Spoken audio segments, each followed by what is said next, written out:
త్రిగుణ సంశ్లేషం కాల గమన సంకాశం కాల వర్జయేచ్చారణం. హలో చెప్పరా. నేనా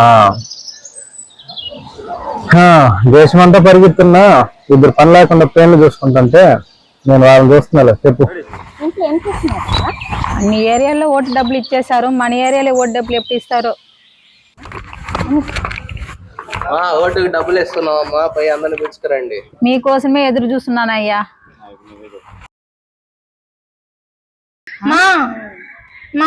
ఏమ్మా ఎన్ని గ్లాసులు పెట్టమంటావు భీము? ఎందుకులేమ్మా, స్విగ్గీలో ఆర్డర్ పెట్టుకుంటాము. ఓటు డబ్బులు ఇస్తున్నారు కదా. మా అయితే ఐస్ క్రీమ్ ఆర్డర్ పెట్టాలి. సరేమా. 1 2 3 4 ఇద్దుమా 2000 నీకు. బాగేమ్మా. 1 2 3 4 5 6 7 10,000 మంది. నాకు మాత్రం 2000 ఇచ్చారు, 10,000 ఎందుకు ఇచ్చారు? ఇది న్యాయమేనా మీకు?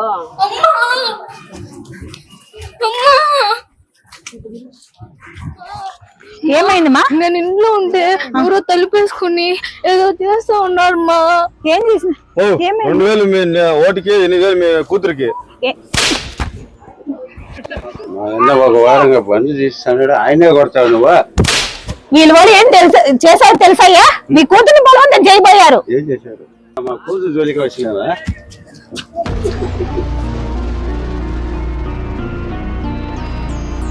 కాల త్రిగుణ సంశ్లేషం కాల గమన సంకాశం కాల వర్జయేచ్చారణం కాల జన్మన జాయతే జయం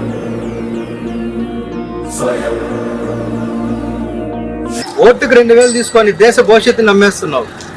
నీ కూతురు జోలికి వస్తే మాత్రం ఇంత కోపం వచ్చిందా నీకు? ఈ రోజు బీటెక్ చదివిన నీ కూతురు ఉద్యోగం లేకుండా ఇలా రోడ్డు పైన పడిందంటే దానికి కారణం నువ్వు డబ్బులు తీసుకొని ఓటేయడం. ఇంటికి ఆసరాగా ఉండాల్సిన నీ భర్త మద్యపానానికి వ్యసనమై ఇలా రోడ్డు పైన పడాలంటే దానికి కారణం నువ్వు డబ్బులు తీసుకొని ఓటేయడం. ఓటు అంటే 2,000 తీసుకొని హ్యాపీగా వెళ్ళి బటన్ నొక్కేసి ఇంటికి వచ్చి స్విగ్గీలో ఆర్డర్ పెట్టుకొని తినడం కాదు. ఓటు అంటే మీ భవిష్యత్తు, మీ అందరి భవిష్యత్తు. డబ్బులు తీసుకోకుండా ఓటేద్దాం, నిజాయితీని గెలిపిద్దాం. అవినీతిని అరికడదాం, అభివృద్ధికి ఓటేద్దాం, ఆంధ్రప్రదేశ్ను కాపాడుకుందాం. శ్రీకాళహస్తిలో సైకిల్ గుర్తుకు మన ఓటు వేసి బొజ్జల సుధీర్ రెడ్డి గారిని గెలిపిద్దాం. వరుస సంఖ్య 4, గుర్తు సైకిల్. తిరుపతి పార్లమెంట్ లో మన ఓటు వరుస నెంబర్ 4, వరప్రసాద్ రావు గారిని గెలిపిద్దాం. గుర్తు కమలం. కాల త్రిగుణ సంశ్లేషం కాల గమన సంకాశం